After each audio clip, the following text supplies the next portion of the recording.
Thamë fillim se kjo jetë është sprovë dhe njeriu ka nevojë që të jetë i qëndrueshëm në të.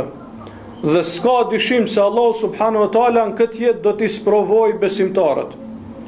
Kjo është diçka në të cilën nuk ka dyshim se Allahu do t'i sprovojë besimtarët në këtë jetë.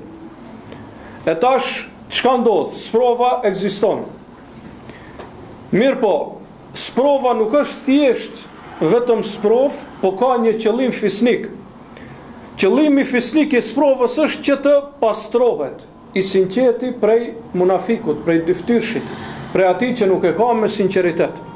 Sepse në raste, në kohra dhe në rrethana të ndryshme, shumë prej njerëzve e shfaqin me gjuhët e tyre, me gojen e tyre, e shfaqin besimin.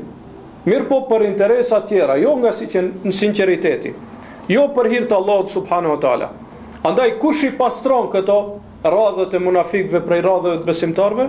I pastron sprova. Kur vjen sprova, atëherë kuptohet se kush ishte i sinqert dhe kush ishte dyftyrësh. Allahu i lartësuar thot: "E hasiben nasu en yutraku en yaqulu amanna wa hum la yuftanun." A menduan njerëzit se do të lihen ashtu, të thonë kemi besuar dhe mos të sprovohen, dhe mos të shoshiten, të shifet se kush e ka thonë të vërtetën dhe kush e ka thonë të kotën. Thot Allahu subhanahu wa taala në ajetin tjetër: "Wa laqad fatanna alladhina min qablihim." Ne i kemi sprovuar edhe ata që kanë qenë para tyre. Do më thonë, ligji i Allahut është që t'i sprovojë robërit e tij.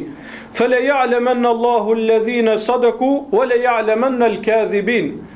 Dhe gjithsesi Allahu do t'i shfaq ata që e thanë të vërtetën, që ishin të vërtetë në pretendimin e tyre, dhe do t'i shfaq dhe do t'i tregoj gënjeshtarët apo rrenacakët.